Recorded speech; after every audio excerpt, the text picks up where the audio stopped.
जय हिंद students, welcome back to the defence booster series for NDA and CDS examination. जहां आप मेरे यानी राजीव शर्मा के साथ डेली करंट अफेयर्स के कुछ टॉपिक्स को डिस्कस करते हैं। आज का जो हमारा पहला टॉपिक इस लेक्चर में आ रहा है वो आपको यहां दिखाई दे रहा होगा मेरे पीछे स्क्रीन पर, that is Threema app. Threema app is an important topic from the ICT as well, जो इंफॉर्मेशन कम्युनिकेशन एंड टेक्नोलॉजी है उससे रिलेटेड करंट अफेयर्स के टॉपिक्स आपके पास आते रहते हैं और specially this year it is very important in a current news. तो रिसेंटली दिल्ली ब्लास्ट के बारे में बात करेंगे। लास्ट लेक्चर में हमने अमोनियम नाइट्रेट के बारे में बात किया था और इस बार उसी से रिलेटेड एक और कंसर्न आया, थ्रीमा ऐप।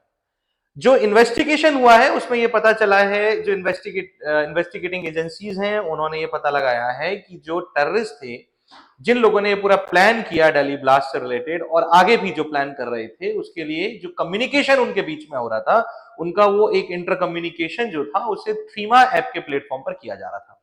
तो इसलिए ये जरूरी हो गया कि हमें थ्रीमा ऐप के बारे में पढ़ लेना चाहिए। तो जब हम थ्रीमा ऐप के बारे में बात कर रहे हैं भैया, तो थ्रीमा ऐप क्या है बेसिकली, पहले तो ये जान लेते हैं हम कि ये थ्रीमा ऐप जिसकी हम बात कर रहे हैं ये 2012 में लॉन्च की गई है। कब लॉन्च की गई है? 2012 में इसकी लॉन्चिंग हुई है। पहली चीज हमें ये जरूरी है, ठीक है। सेकेंडली, हमें इस थ्रीमा ऐप के बारे में ये जान लेना चाहिए कि ये जो थ्रीमा ऐप है एक्चुअली में ये यूजर डेटा कॉन्फिडेंशियलिटी जो है उसको फॉलो करती है।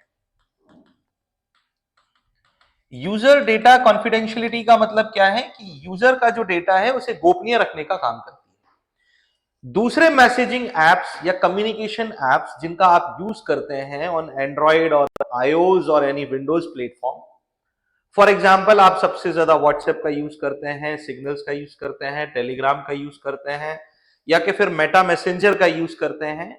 इन एप्स के थ्रू जब हम किसी को मैसेज करते हैं तो ये है तो end to end encryption. WhatsApp ने तो अपने एड्स के थ्रू भी, और रिसेंटली जो डेटा कॉन्फिडेंशियलिटी को लेकर के गवर्नमेंट ऑफ इंडिया ने स्ट्रिक्टनेस दिखाई थी उसमें भी उन्होंने डिक्लेयर किया कि हम end to end encrypted data रखते हैं। एंड टू एंड इंक्रिप्शन का मतलब आप ऐसा समझ लीजिए कि एक एंड से, यानी कि एक सेंडर एंड होता है और एक रिसीवर एंड होता है। तो जो डेटा है, जैसे मैं अगर आपको मैसेज भेजता हूं तो एक एंड मेरा हो गया, एक एंड आपका हो गया, राइट। तो जो मैं मैसेज आपको भेज रहा हूं और जो मैसेज आपको मिल रहा है वो सिर्फ आपके और मेरे बीच में ही रहेगा। बीच की लाइन में अगर कोई भी उसे बोल सकते हैं इंटरप्ट करने की कोशिश करता है तो उसके पास जो डेटा है उसका एनकोडेड फॉर्म चला जाएगा, डिकोडेड फॉर्म नहीं जाएगा। माने कि फॉर एन एग्जाम्पल मैंने आपको एक मैसेज भेजा है and that message is hello, है ना। तो अब ये पर्सन ए सेंड कर रहा है किसको? पर्सन बी को सेंड कर रहा है, तो यहाँ रिसीवर पर्सन बी हो जाता है और सेंडर पर्सन ए हो जाता है। ये जो हेलो मैसेज है, ए के फोन में हेलो दिखाई देगा, बी के फोन में हेलो दिखाई देता, बीच में से सी आता है, इसे इंटरप्ट करने की कोशिश करता है, तो उसके लिए एनकोडेड फॉर्म बन जाएगा कुछ इस तरीके का। ये फॉर्म बन करके डेटा चला जाएगा, यानी कि पूरे लेटर अल्फाबेट्स बदल जाएंगे सो दैट उसे डिकोड करना होगा और वो डिकोड करने की कोशिश अगर कर पाएगा तो उसे पता लगा पाएगा कि वो मैसेज क्या है। ऐसा इसलिए किया गया था ताकि यूजर्स की कॉन्फिडेंशियलिटी को बनाए रखा जा सके। हमारे जो प्राइवेट चैट्स हैं वो हमारे राइट टू प्राइवेसी को भी शो करते हैं, क्योंकि मैं आपको जो भी मैसेज भेज रहा हूं या आप मुझे जो भी मैसेज भेज रहे हैं वो किसी पब्लिक प्लेटफॉर्म पे नहीं कर रहे हैं, हमारा एक इंडिविजुअल प्लेटफॉर्म है कि वो मैसेज सिर्फ क्योंकि हमने किसी कम्युनिटी ग्रुप में वो मैसेज नहीं डाला है ना, या किसी सोशल पेज पर या सोशल प्लेटफॉर्म पर मैसेज नहीं डाला है, वो एक कॉन्फिडेंशियल मैसेज है जो दो लोगों के बीच में रहना चाहिए। बिल्कुल वैसा ही कुछ एंड टू एंड इंक्रिप्शन जो है वो इंक्रिप्शन फैसिलिटी इस ऐप में भी यूज होती है, लेकिन कैसे ये दूसरे ऐप से डिफरेंट है। तो बेसिक डिफरेंस मैं आपको बहुत कॉमन सी भाषा में बता देता हूं, तो वो ये है कि जब आप व्हाट्सएप पर अपना आईडी यानी कि जो आइडेंटिफिकेशन जनरेट कराते हैं, अपनी प्रोफाइल बनाते हैं, इसी तरीके से आप मेटा मैसेंजर पर या सिग्नल्स पर या कि फिर आप टेलीग्राम पर अपना आईडी जनरेट करते हैं या अपनी प्रोफाइल जनरेट करते हैं, तो they are asking always either for your phone number और फॉर योर ईमेल आईडी, और समटाइम्स और in some apps they are asking for both phone number and email ID, यानी कि आपसे आपका फोन नंबर और ईमेल आईडी मांगी जाती है। लेकिन यहां पर अगर आप बात करोगे तो थ्रीमा एक ऐसी ऐप है जिसमें data confidentiality for the user जो है, यानी कि यूजर का, उपयोगकर्ता का जो डेटा गोपनीयता है उसे इतना ज्यादा एनहेंस कर दिया गया कि इस ऐप में आप जब रजिस्टर करते हैं तो आपके आइडेंटिफिकेशन के लिए इस ऐप में आपसे आपका ईमेल आईडी भी नहीं मांगा जाता और आपका फोन नंबर भी नहीं मांगा जाता, बल्कि एक यूनिक आईडी ग्लोबल लेवल पर जनरेट करके उस यूजर को दे दी जाती है और उस यूजर की पहचान इस ऐप पर उस आईडी से ही होती है। हालांकि वो एक अलग चीज है कि एक ओपन सोर्स प्लेटफॉर्म है तो यूजर इसका किसी भी रूप में उपयोग कर सकता है। क्योंकि यूजर अपने आप में खुद इसके लिए एक डेवलपर की तरह काम कर सकता है। लेकिन एक चीज में अच्छा है कि अगर कोई सुरक्षा एजेंसी यानी कि कोई अगर सिक्योरिटी एजेंसी चाहे तो सुरक्षा उपयोग से इस ऐप के डेटा को डिकोड कर सकती है, ये बिल्कुल सही है। लेकिन इस ऐप में उस यूजर को या किसी यूजर के बीच किसी यूजर की क्या बात हुई, उस यूजर का अपना आइडेंटिफिकेशन क्या है पर्सनली, उसका जो वर्चुअल आइडेंटिटी बनाई गई है जो मेटावर्स में, यानी कि एक मेटा आइडेंटिटी जो उसकी है, यानी कि आप बोल सकते हो कि एक आभासी पहचान जो है, जो रियलिटी में एग्जिस्ट नहीं कर रही लेकिन ऑनलाइन किसी क्लाउड में है, वो पहचान क्या है, उसे समझ पाना या उसे ढूंढ पाना बड़ा मुश्किल होता है as compare to the other messaging apps. दूसरी एक इंपॉर्टेंट चीज और ये है कि जब भी आप व्हाट्सएप पर या टेलीग्राम पर या मैसेंजर्स पर या सिग्नल जैसे एप्स में किसी भी तरीके का कोई मैसेज भेजते हैं, चाहे वो पिक्चर से रिलेटेड हो, वीडियो से रिलेटेड हो, चाहे वो सिंपल एक टेक्स्ट मैसेज हो या कि फिर टाइप ऑफ मैसेजेस में आता हो, इसमें अगर आप देखेंगे तो आपका जो डेटा आपने भेजा है या जो शेयर किया है या जो एक्सचेंज किया है वो एक क्लाउड पर जाकर के रिकॉर्ड हो जाता है। लेकिन वहीं आपने अक्सर देखा होगा, जैसे अगर आप व्हाट्सएप अपने फोन में से हटा देते हैं और आप दूसरे फोन में रखते हैं तो आपका पूरा डेटा, जैसे आप उसको क्या करते हैं, साइन इन करते हैं, तो साइन इन करने के साथ ही आपकी प्रोफाइल के साथ आपका पूरा डेटा रिट्रीव हो जाता है, यानी कि that is somewhere on the cloud, वो लोकल स्टोरेज में तो नहीं है। लेकिन थ्रीमा ऐप आपको अलाउ करता है कि आपका डेटा जो है वो लोकल स्टोरेज में जाता है, क्लाउड स्टोरेज में नहीं जाता है। इसकी वजह से ऑनलाइन इसके रिकॉर्ड्स बनना थोड़े से मुश्किल हो जाते हैं। हाँ, हालांकि अगर हम लोग बात करें तो 2023 में, यानी इन द ईयर 2023, यानी कि 2 साल पहले 2023 में जो गवर्नमेंट ऑफ इंडिया है, भारत सरकार जो है, उसने थ्रीमा ऐप को इंडिया में पूरी तरीके से इसके उपयोग को प्रतिबंधित कर दिया था। Government of India completely prohibited the use of this थ्रीमा app. ऐसा इसलिए किया गया था क्योंकि भारत सरकार को ऐसा लगता था कि इस ऐप का इस्तेमाल कभी ना कभी किसी ना किसी प्रकार के ऐसे काम में किया जा सकता है that will be harmful for the humanity in the world. और वैसा ही देखा भी गया और हुआ भी कि थ्रीमा ऐप का उपयोग इस कम्युनिकेशन में किया गया, जो एक बहुत बड़ी टेररिस्ट एक्टिविटी को अंजाम देने के लिए किया गया था। तो ये थ्रीमा ऐप बनाया कहां पर है, तो आप बताएंगे इसको कि ये स्विस डेटा कॉन्फिडेंशियलिटी लॉस को फॉलो करते हुए कुछ स्विस कंपनीज ने बनाया है। स्विस कंपनीज की जब मैं बात करता हूं तो मैं स्विट्जरलैंड की आपसे बात कर रहा हूं। तो स्विट्जरलैंड नाम के देश में इस ऐप का डेवलपमेंट किया गया, वहां इसको ज्यादातर इस्तेमाल में लाया जाता है। स्विट्जरलैंड की सरकार ने ऐसा इसलिए किया था ताकि डेटा जो है ऑनलाइन प्लेटफॉर्म्स पर जब यूजर शेयर कर रहे हैं तो उनकी कॉन्फिडेंशियलिटी जो है वो इस लेवल पर रखी जाए कि यूजर्स को ऐसा लगे कि हाँ, definitely the government is following their privacy requirements, right. तो स्विस कंपनीज ने इसको बनाया है। भारत सरकार ने इसे वर्ष 2023 यानी 2023 में बैन कर दिया, जो मैं आपको पहले भी बता चुका हूं।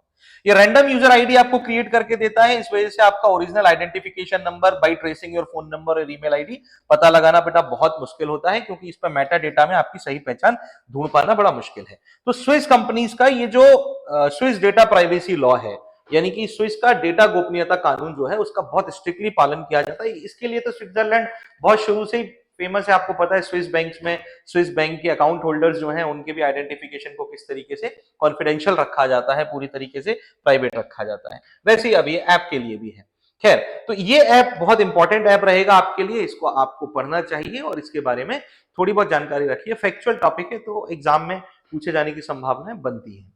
दूसरा आपके पास जो टॉपिक आता है वो है Saranda forest area, Saranda one क्षेत्र। ये सारंडा वन क्षेत्र यानी सारंडा फॉरेस्ट एरिया क्या है, इसके बारे में हम जानते हैं। पहली चीज तो भैया ये है कि ये जो सारंडा फॉरेस्ट एरिया है ये भारत के झारखंड स्टेट में स्थित है। बेसिकली झारखंड और बिहार जो है उनके एग्जैक्टली बॉर्डर एरिया पर आता है और ये बहुत बड़ा एरिया है, कोई छोटा मोटा एरिया नहीं है। That is covering near about 900 kilometre square area. तो आप खुद जान सकते हैं, जिन लोगों को क्षेत्रफल की तो समझ सभी लोगों को होगी एरिया की, आपने 10th लेवल तक एरिया के बारे में पढ़ा होगा। तो एरिया 900 स्क्वायर किलोमीटर एक बड़ा एरिया माना जा सकता है। 900 स्क्वायर किलोमीटर में फैला हुआ एक बहुत बड़ा वन क्षेत्र है। और सिर्फ इतना ही नहीं, पूरे एशियन कॉन्टिनेंट में यानी कि एशिया महाद्वीप में it is the largest and the most dense साल फॉरेस्ट, यानी साल वृक्ष जो साल के पेड़ होते हैं उन साल के पेड़ों के वनों से भरा हुआ ये सबसे ज्यादा घनत्व वाला और सबसे बड़ा क्षेत्रफल है वन का किसी भी देश में पूरे एशिया में। बड़े से बड़े रशिया, चाइना जैसे देशों को मिला लिया जाए तो भारत में ही ये सबसे बड़ा साल वन क्षेत्र है। इसे सारंडा नाम इसलिए दिया गया, बेसिकली सारंडा का मतलब होता है that it is a land that is covered by near about 700 hills, यानी 700 पहाड़ियों से घिरा हुआ वन क्षेत्र जिसे सारंडा कहा गया है। इसका नाम सारंडा इसलिए पड़ा हुआ है बिकॉज इसका मतलब ही होता है शब्द का लैंड ऑफ 700 हिल्स, 700 पहाड़ियों का क्षेत्र या 700 पहाड़ियों से घिरा हुआ क्षेत्र। तो 900 स्क्वायर किलोमीटर में ये फैला हुआ है। अब सवाल यह है कि सर ये बताइए इसका इशू क्या चल रहा है, करंट में इसका क्या सीन चल रहा है जिसकी वजह से हम इसे पढ़ रहे हैं। तो ठीक है, मेन काम की बात पर आते हैं, उसे भी समझ लो। ये काम की बात यह है कि झारखंड में तीन तरफा इस पर एक विवाद की स्थिति बनी हुई थी, और अब से नहीं 1968 1968 से बनी हुई थी। केंद्र सरकार, झारखंड सरकार, इसके साथ साथ वहां पर रहने वाले आदिवासी समूह जो कि अपने वन अधिकार अधिनियम 2006 में प्राप्त अधिकारों के लिए लड़ रहे थे और अभी भी लड़ रहे हैं। कल उन्होंने पूरी तरीके से आर्थिक नाकाबंदी की हुई है झारखंड के क्षेत्र में, है ना, ताकि वो अपने अधिकारों के लिए लड़ें, क्योंकि उन्हें अभी कुछ चीजें पसंद नहीं आ रही जो निर्णय आए हैं। पहली चीज यह है कि झारखंड और बिहार के बीच में इसको लेकर लड़ाई यह है कि 2000 में जब बिहार से झारखंड राज्य अलग होकर के एक नया स्वतंत्र राज्य बना, तो झारखंड और बिहार के बीच में इस बात का विवाद आया, यानी कॉन्फ्लिक्ट आया, दैट सारंडा जो फॉरेस्ट एरिया है that comes exactly under which state. Although supreme court ने अपने हालिया डिसीजन में यह माना है that it comes under the Jharkhand state, तो ये झारखंड स्टेट के पूरी तरीके से स्वामित्व के अंतर्गत आ जाएगा, ये बात तो क्लियर हो चुकी है। केंद्र सरकार का विशेष तौर पर मानना यह है कि ये जो झारखंड में स्थित सारंडा वन क्षेत्र है, सारंडा फॉरेस्ट एरिया है, इसे एक वाइल्ड लाइफ सेंचुरी में कन्वर्ट कर दिया जाए, यानी कि इसे एक वन्यजीव अभयारण्य बना दिया जाए। केंद्र सरकार इसके लिए बहुत पहले नोटिफिकेशंस लाई भी है, लेकिन वहां के स्थानीय आदिवासी यानी कि जो वहां पर रहने वाले लोकल ट्राइबल्स हैं वो इसे एक्सेप्ट नहीं करते। उसका कारण यह है क्योंकि जब किसी भी वन क्षेत्र को हम किसी भी प्रकार के वन्यजीव अभयारण्य या नेशनल पार्क यानी कि वाइल्ड लाइफ सेंचुरी या राष्ट्रीय उद्यान, नेशनल पार्क या फिर बायोस्फीयर रिजर्व में डिक्लेयर करते हैं, तो वहां रहने वाले जो ट्राइबल्स हैं यानी कि वहां रहने वाले जो आदिवासी समूह है वो कहीं ना कहीं अपने बहुत सारे अधिकारों को वहां खो बैठते हैं। जैसे वहां पर निवास करने का अधिकार यानी रेजिडेंस का अधिकार, वहां खेती करने का अधिकार, जैसे वहां पर एग्रीकल्चर या फार्मिंग करने का अधिकार, वहां किसी प्रकार की बोल सकते हो अपनी सामुदायिक अधिकार जो होते हैं, कम्युनिटी राइट्स होते हैं, उनको वो लोग खो बैठते हैं। तो उनका कहना यह है कि अगर इसे वन्यजीव अभयारण्य घोषित किया जाता है तो इससे हमारे अधिकारों को नुकसान पहुंचेगा। हालांकि आदिवासियों के इन अधिकारों को सोचते हुए भारत सरकार यानी कि गवर्नमेंट ऑफ इंडिया ने यानी पार्लियामेंट ने 2006 यानी 2006 में एक विधेयक पारित किया था, जिसे राष्ट्रपति की स्वीकृति के साथ एक कानून के रूप में लागू किया गया एज ए लॉ। 2006 में आए हुए इस फॉरेस्ट एक्ट को बेसिकली हम फॉरेस्ट राइट्स एक्ट के नाम से जानते हैं कॉमन लैंग्वेज, यानी कि वन अधिकार अधिनियम, आप इसे इसी नाम से समझिए। ये अधिनियम ये कहता है कि अगर किसी जंगल की जमीन पर कोई आदिवासी यानी कि कोई ट्राइबल ग्रुप या तो अपनी 3 पीढ़ियों से लगातार वहां रह रहा है या कृषि कर रहा है, और 3 पीढ़ियों का क्रम अगर साल के हिसाब से, वर्ष यानी ईयर के हिसाब से देखा जाए तो 75 ईयर्स माना जाता है कि मिनिमम 75 ईयर्स से खेती कर रहा है, रह रहा है, तो वो वहां पर अपनी जमीन को अपने स्वामित्व में रख सकता है। लेकिन कोई एक परिवार या एक व्यक्ति ऐसी जमीन को अपने स्वामित्व में मैक्सिमम टू मैक्सिमम 4 हेक्टेयर तक ही रखेगा, 4 हेक्टेयर से ज्यादा नहीं रख सकता, ये भी साफ लिखा हुआ है। कोई भी आदिवासी समुदाय वहां पर अपने सामुदायिक अधिकारों को बनाए रख सकता है। सामुदायिक अधिकारों का मतलब ये होता है कि वहां जैसे अपने लिए ग्राम सभा रख सकता है, वहां स्कूल का निर्माण कर सकता है, स्कूल बना सकता है, हॉस्पिटल बना सकता है, प्राइमरी स्टडी लर्निंग सेंटर्स बना सकता है, या किसी प्रकार का कोई उद्यान आदि बना सकता है, जो कम्युनिटी डेवलपमेंट के लिए जरूरी चीजें मानी जाती है। इसी के साथ साथ ये भी बताया गया है कि इस क्षेत्र में सड़कें भी बनाई जा सकती हैं, लेकिन ये सिर्फ 1 हेक्टेयर एरिया से ज्यादा में नहीं होनी चाहिए सारी चीजें। तो इतना ध्यान रखते हुए आदिवासियों को उन क्षेत्रों में, तो चाहे वो वन्यजीव अभयारण्य बन जाए, चाहे वो नेशनल पार्क बन जाए, या किसी भी टाइप का कोई डेवलपमेंट प्रोजेक्ट आ जाए, आदिवासियों से उनके अधिकार छीने नहीं जा सकते। ये बिल्कुल उसी तरह से जैसे कि संविधान में एक नागरिक को दिए गए मौलिक अधिकार, और इनकी गारंटी भी की गई है। कहां पर की गई है? भारतीय संविधान यानी इंडियन कॉन्स्टिट्यूशन के शेड्यूल नंबर 5 यानी अनुसूची क्रमांक 5 में, जिसमें ट्राइबल राइट्स अलग से दिए गए हैं, यानी कि जनजातीय अधिकारों की बात या अनुसूचित क्षेत्रों की बात अलग से की गई, शेड्यूल्ड एरियाज की बात अलग से की गई है। अब जब हम यहां सारंडा की बात करते हैं तो सारंडा का फाइनली अभी का मुद्दा जो है वो ये है कि सुप्रीम कोर्ट ने ये डिसीजन दिया है कि सारंडा का 31,468.25 हेक्टेयर लैंड जो आता है, यानी कि हम बोल सकते हैं तकरीबन 31,468.25 हेक्टेयर की जो जमीन है इसकी अप्रोक्सीमेटली 314 स्क्वायर किलोमीटर आता है, 314 वर्ग किलोमीटर का एरिया है, वो सारंडा वाइल्ड लाइफ सेंचुरी के फॉर्म में नोटिफाई किया जाए। और सुप्रीम कोर्ट ने ऐसा करने के लिए झारखंड की सरकार को सिर्फ 3 महीने का समय दिया है कि 3 महीने के अंदर झारखंड की सरकार को इसे कैसे भी करके एक वाइल्ड लाइफ सेंचुरी यानी वन्यजीव अभयारण्य के रूप में अधिसूचित करना पड़ेगा या नोटिफाई करना पड़ेगा। हालांकि आदिवासियों का कहना ऐसा है कि इसकी वजह से उनके वन अधिकार छीन लिए जाएंगे, तो उन्होंने एक मूवमेंट शुरू किया इसके लिए। वो जो मूवमेंट है उसका नाम रखा है कोल्हान पहाड़त सारंडा बचाओ समिति। इन्होंने अपनी एक कम्युनिटी बनाई है, जिस कम्युनिटी ये आदिवासियों ने बनाई है अपने अधिकार के लिए, क्योंकि उनका मानना है कि अगर ये वाइल्ड लाइफ सेंचुरी बन जाता है तो आदिवासियों को उनके क्षेत्रों से बाहर निकाल दिया जाएगा, उन्हें भगा दिया जाएगा। वो वहां से, क्योंकि बहुत सारे लोग हैं भाई ऐसे जिन लोगों की जो उनको जीवन पूरा लाइवलीहुड इसी पर बेस्ड है, वो वहां से जड़ी बूटियां निकालते हैं, तेंदू पत्ता हो गया, साल की कुछ लकड़ियां हो गई, इनका उपयोग करते हैं जिनसे वो अपना जीवन जी सकते हैं।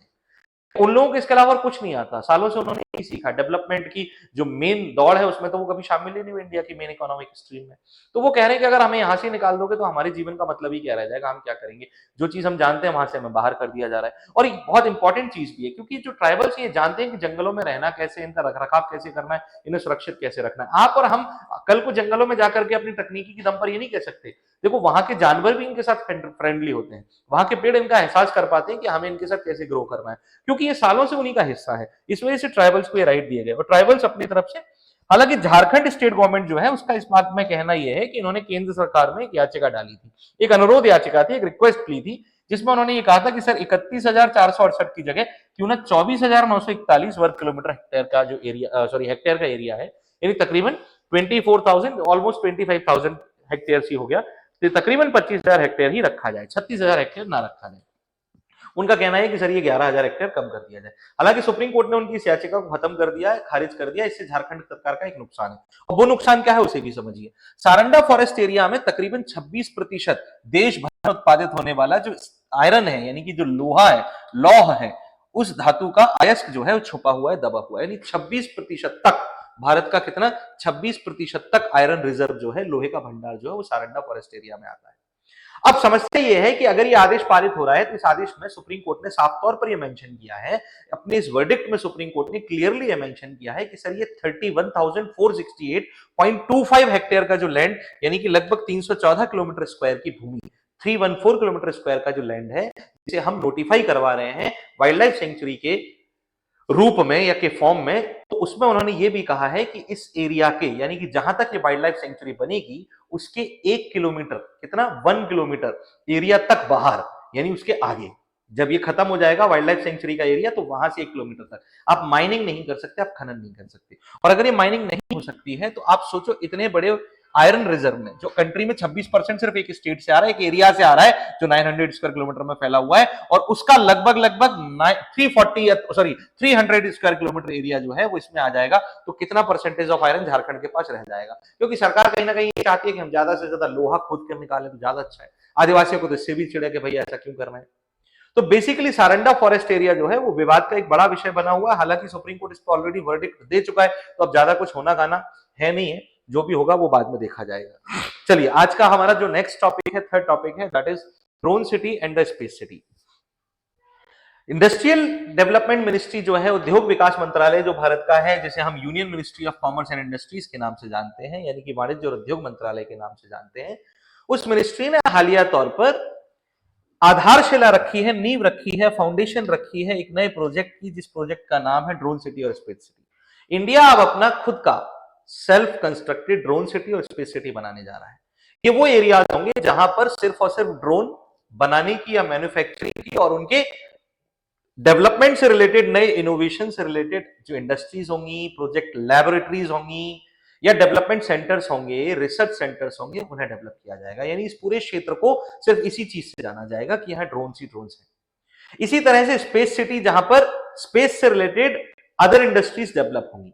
जैसे अभी हमारे पास इसरो है, इंडियन स्पेस रिसर्च ऑर्गेनाइजेशन, लेकिन प्राइवेटाइजेशन के मामले में हम अभी पीछे हैं। यूनाइटेड स्टेट्स ऑफ अमेरिका जैसा देश, जो कि स्पेस में इस समय पर लीडिंग कंट्रीज में आ रहा है पूरी दुनिया में, या it is one of the leading country ही नहीं, वो it is the only leading country in the space in the world. वो अपने प्राइवेट इंडस्ट्रीज के दम पर ही इतना आगे गया है। जैसा आप देखते हैं यूनाइटेड स्टेट्स ऑफ अमेरिका में NASA is not leading, the leading industries are SpaceX या कि फिर ब्लू ओरिजिन नाम से जो कंपनियां वहां पर काम कर रही है। उसी तरह से भारत में भी स्पेस जो इंडस्ट्री है या जो स्पेस सेगमेंट है, उसमें हम प्राइवेटाइजेशन को बढ़ावा दे सके, ज्यादा से ज्यादा इनोवेटिव जो स्पेस स्टार्टअप्स हैं या इंडस्ट्रीज हैं वो डेवलप हो सके। इस चीज के लिए हम एक एरिया को पर्टिकुलरली स्पेस सिटी के रूप में डेवलप करने जा रहे हैं। इसका फाउंडेशन रखा जा चुका है, इसकी आधारशिला रखी जा चुकी है। भारत का पहला ड्रोन सिटी और भारत का पहला स्पेस सिटी ये आंध्र प्रदेश राज्य में बनाए जा रहे हैं। इस बात का ध्यान रखिएगा, किस स्टेट में बनाए जा रहे हैं सर, आंध्र प्रदेश में। इसका डिक्लेरेशन, इसका फाउंडेशन कहां किया गया है, 30th confederation of Indian industries partnership summit, यानी कि भारत की उद्योग भागीदारी समिट जो है, शिखर सम्मेलन जो है, वो 30वां अभी 2025 में नवंबर में आयोजित किया गया, जिसमें ये अनाउंसमेंट्स किए गए।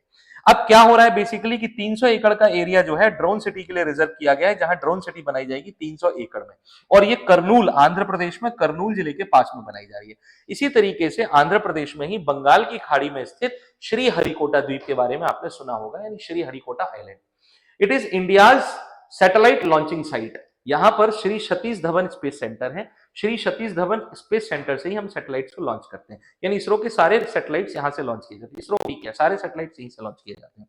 सो when we talk about this, Sriharikota के पास में ही हम लोग स्पेस सिटी को डेवलप करेंगे, यानी कि आंध्र प्रदेश में श्री हरिकोटा के आसपास स्पेस सिटी और करनूल के पास में ड्रोन सिटी बनाई जा रही है। राइट, ये दो फैक्ट्स आपके लिए बहुत इंपॉर्टेंट होंगे, और ये क्या है इसके बारे में आपको समझना जरूरी रहेगा, तो इस टॉपिक पर आप ध्यान दीजिए। Then the fourth and the last topic of today's class is the passport ranking। भैया हाल ही में हेनली पासपोर्ट जो इंडेक्स है उसने अपनी एक रिपोर्ट जारी की है। किसने जारी की है? यह है Henley passport index. Right, passport क्या है भैया? पासपोर्ट हमारे देश में नहीं, विशेष रूप से देश के बाहर हमारी पहचान है।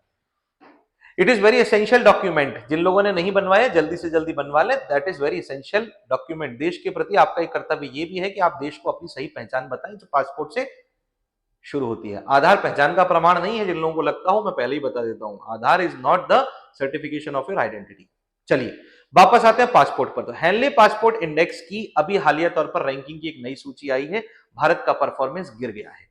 पिछले साल जो इंडेक्स आया था उसमें भारत यानी इंडिया जो था वो 77th रैंकिंग पर था, लेकिन इस बार भारत जो है वो 85th रैंकिंग पर आया है, यानी कि गिर गया है। पिछले साल कितना था?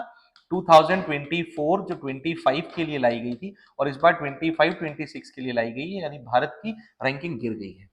सबसे अच्छी रैंकिंग सिंगापुर को मिली है इस बार, यानी कि सिंगापुर ये किस आधार पर है कि दुनिया के कितने देशों में आपका पासपोर्ट वैलिड है, यानी कि आपको फ्री वीजा परमिट मिलता है या वीजा ऑन अराइवल परमिट मिलता है। यह तय करता है कि दुनिया के कितने देश आपको पूरे विश्वास के साथ अपने यहां वेलकम करते हैं, अपने यहां स्वागत करते हैं आपका। यह आपके देश के स्तर को दिखाता है, दुनिया की नजरों में क्या है। भारत के पासपोर्ट को 85वां स्थान मिला है, यानी कि हम अपनी रैंकिंग में 8 पायदान नीचे खिसक गए। खुश होने से कुछ नहीं होता, और सिर्फ इतना मान लेना कि सर पाकिस्तान की तो 96 आई है। अबे ठीक है, आन दो ना, उससे तुम्हें क्या लेना, तुम्हें तो अपने आप से लेना देना होना चाहिए ना भाई, सीधी सी बात है। खैर चलिए देखते हैं इसमें। तो ये कह रहा है कि सिंगापुर जो है भैया उसने फर्स्ट रैंकिंग ली है 193 देशों में, यानी कि 193 कंट्रीज जो हैं वो उसे वीजा ऑन अराइवल या फ्री वीजा परमिट दे रही हैं उसके सिटीजन्स को। ये गर्व की बात है सिंगापुर के लोगों के लिए। दूसरे नंबर पर साउथ कोरिया है, जिसे 190 देशों ने नोटिफाई किया है, और तीसरा है जापान, जो 189 कंट्रीज में आइडेंटिफाई हुआ है। इसके अलावा 13 कंट्रीज सिर्फ यूरोप कॉन्टिनेंट से आती हैं। कितनी कंट्रीज आती हैं?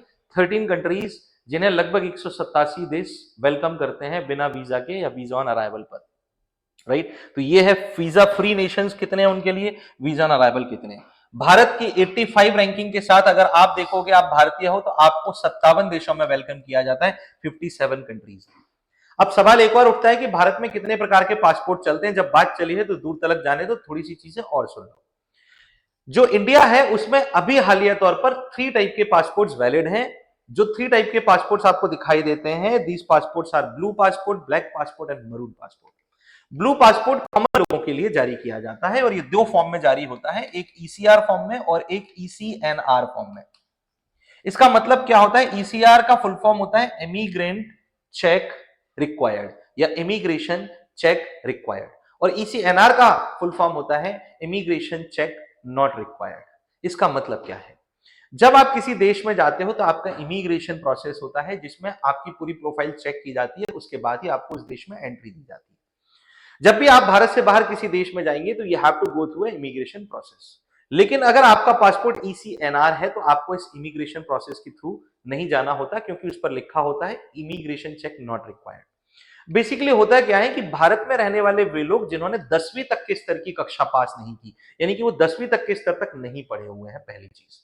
राइट, ऐसे लोग जो किसी और देश में राजमिस्त्री का काम करने जा रहे हैं या ऐसा कोई नौकरी लेने जा रहे हैं जिस नौकरी के अंतर्गत 10वीं तक के एजुकेशन से नीचे का एजुकेशन रिक्वायर्ड होता है, तो ऐसे लोगों के जो पासपोर्ट होते हैं वो होता ब्लू कलर का ही है, नीले कलर का होता है, डार्क नेवी ब्लू, जिसका जो एक आम आदमी के लिए जारी किया जाता है हमारे देश में, उस पासपोर्ट पर ईसीआर की एक सील लगी होती है या उसको दिखाया जाता है उस पर। अगर उस पासपोर्ट पर ईसीआर लिखा होता है तो पासपोर्ट अथॉरिटी उसे देखते ही समझ जाएगी किसी भी देश में कि इसके लिए इमिग्रेशन चेक रिक्वायर्ड है। लेकिन अगर उस पासपोर्ट पर कुछ भी नहीं लिखा हुआ है और अगर वो ब्लू कलर का पासपोर्ट है जो आम नागरिक के लिए जारी किया जाता है, तो ये ईसीएनआर होता है। ये उन लोगों को जारी किया जाता है जो बेसिकली किसी भी प्रोफेशनल कोर्स में ग्रेजुएट होते हैं मिनिमम, जैसे कि उन्होंने इंजीनियरिंग की हो, जैसे कि उन्होंने मेडिकल्स पढ़ा हो, साइंस में ग्रेजुएट हो, लॉ में ग्रेजुएट हो, एटसेट्रा एटसेट्रा एटसेट्रा। ऐसे लोगों के लिए ईसीएनआर जारी कर दिया जाता है। हालांकि जो ईसीआर पासपोर्ट है उसे बदलकर 2018 में भारत सरकार ने एक नई पासपोर्ट नीति लागू की थी जिसमें एक नए पासपोर्ट का बोल सकते हैं इंट्रोडक्शन किया जा रहा था जिसको ऑरेंज पासपोर्ट नाम दिया गया था। ये नारंगी रंग का दिखाई देता था, ऑरेंज कलर का दिखाई देता था। इस पासपोर्ट में खासियत ये रखी गई थी कि जो लोग 10वीं स्तर तक पास नहीं है यानी कि 10th लेवल से कम स्टडी उन्होंने की हुई है तो उनको ऑरेंज पासपोर्ट दिया जाए। हालांकि बाद में भारत में सामुदायिक तौर पर, कम्युनल तौर पर इसका बहुत ज्यादा विरोध हुआ और वो लोग जो शिक्षित वर्ग में नहीं आते या 10वीं से कम स्तर का अध्ययन किया हुआ है उन लोगों ने इसका विरोध किया कि क्या आप भारत में अब शैक्षणिक आधार पर भेदभाव लाना चाहते हैं। इस विरोध को देखते हुए भारत सरकार ने तुरंत ये निर्णय ले लिया कि ऑरेंज पासपोर्ट की जो स्कीम है उसे रद्द किया जाता है, वो नहीं लाया जाएगा, ब्लू पासपोर्ट को ही रखा जाएगा ईसीआर और ईसीएनआर कैटेगरीज के साथ। इसके बाद ब्लैक पासपोर्ट आता है। ब्लैक पासपोर्ट क्या होता है? किसी भी सरकारी अधिकारी यानी शासकीय अधिकारी जब किसी विशेष प्रयोजन यानी कि स्पेसिफिक ऑब्जेक्टिव के साथ भारत के बाहर किसी देश की यात्रा करता है किसी उद्देश्य के साथ जिसमें एक राष्ट्र उद्देश्य शामिल हो, नेशनल इंटरेस्ट शामिल हो, तो उसे एक ब्लैक पासपोर्ट जारी किया जाता है, काले रंग का पासपोर्ट। और इसी तरह से भारत के बाहर काम करने वाले जो डिप्लोमेट्स होते हैं या हाई कमिश्नर्स होते हैं यानी कि राजनयिक या उच्चायुक्त होते हैं, कहने का मतलब फॉरेन सर्विसेज में काम करने वाले अधिकारी, भारत की विदेश सेवाओं में काम करने वाले अधिकारी, उन लोगों के लिए मरून पासपोर्ट जारी किए जाते हैं। भारत का सबसे एलाइट पासपोर्ट अगर देखोगे आप, सबसे बेहतरीन पासपोर्ट अगर आप देखोगे तो वो मरून पासपोर्ट होता है जो राजनयिकों को या डिप्लोमेट्स को जारी किया जाता है। तो अभी भारत में जो चलन में पासपोर्ट है वो तीन है, जो ब्लू पासपोर्ट है, ब्लैक पासपोर्ट है और मरून पासपोर्ट है, ऑरेंज पासपोर्ट नहीं है। ये बात को ध्यान रखिएगा। चलिए, आज के ये 4 टॉपिक्स थे। मैं उम्मीद करता हूँ आप सभी को समझ में आया हो। अगर आपका कोई डाउट है, किसी भी प्रकार का कोई क्वेश्चन है या आप हमें कुछ बताना चाहते हैं या हमसे जानना चाहते हैं तो आप हमें कांटेक्ट कर सकते हैं। इन लेक्चर्स के साथ हमारे साथ बने रहिए, चैनल पर बने रहिए और इस चैनल को प्रमोट करने का भी थोड़ा-सा हमारा हेल्प कीजिए। इसी के साथ आज का लेक्चर हम लोग खत्म करते हैं। नेक्स्ट लेक्चर नेक्स्ट टॉपिक्स के साथ हम लोग कल मिलेंगे। Thank you.